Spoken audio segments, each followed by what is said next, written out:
Welcome to another video with the Divine Names Mystery Ministry. Before I go into the article, please be sure to like the video and subscribe to our channel so you don't miss out on future content.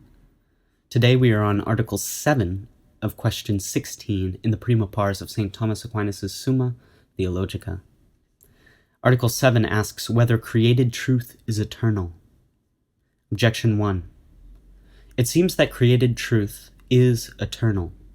For Augustine says, "Nothing is more eternal than the nature of a circle, and that 2 added to 3 make 5. But the truth of these is a created truth. Therefore, created truth is eternal." Thomas's reply to Objection 1. The nature of a circle, and the fact that 2 and 3 make 5, have eternity in the mind of God. Objection 2. Further, that which is always is eternal. But universals are always and everywhere. Therefore they are eternal. So therefore is truth, which is the most universal. Thomas's reply to Objection 2. That something is always and everywhere can be understood in 2 ways. In one way, as having in itself the power of extension to all time and to all places, as it belongs to God to be everywhere and always. In the other way, as not having in itself determination to any place or time, as primary matter is said to be one, not because it has one form, but by the absence of all distinguishing form. In this manner, all universals are said to be everywhere and always, insofar as universals are independent of place and time.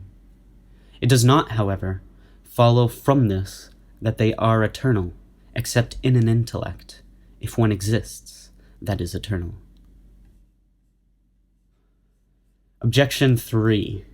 Further, it was always true that what is true in the present was to be in the future.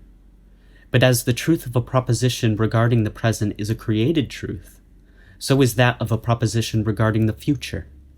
Therefore, some created truth is eternal. Thomas's reply to Objection 3. That which now is was future before it actually was, because it was in its cause that it would be. Hence, if the cause were removed, that thing's coming to be was not future, but the first cause is alone eternal. Hence it does not follow that it was always true that what now is would be, except insofar as its future being was in this sempiternal cause, and God alone is such a cause. Objection 4. Further, all that is without beginning and end is eternal. But the truth of enunciables is without beginning and end. For if their truth had a beginning, since it was not before, it was true that truth was not, and true, of course, by reason of truth, so that truth was before it began to be. Similarly, if it be asserted that truth has an end, it follows that it is after it has ceased to be, for it will still be true that truth is not. Therefore, truth is eternal. Thomas's reply to Objection 4.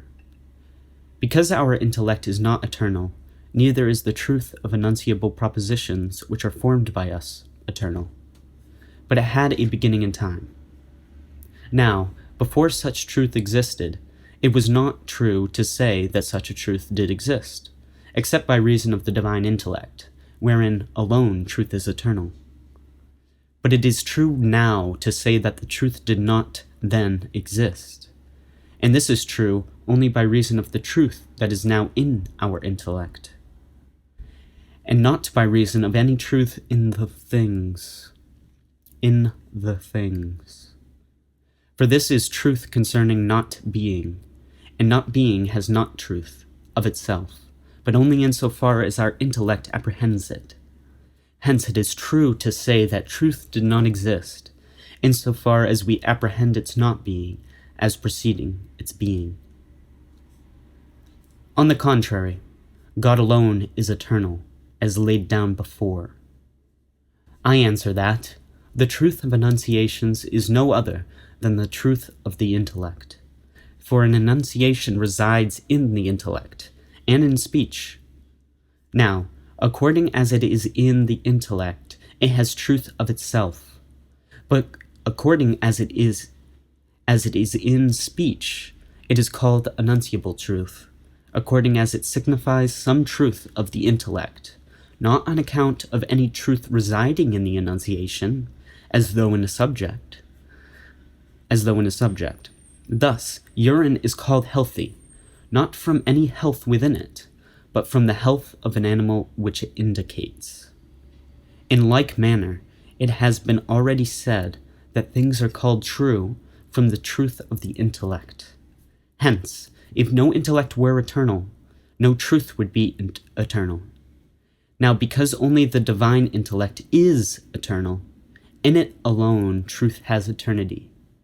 Nor does it follow from this that anything else but God is eternal, since the truth of the divine intellect is God himself, as shown already in Article 5. So there we have it.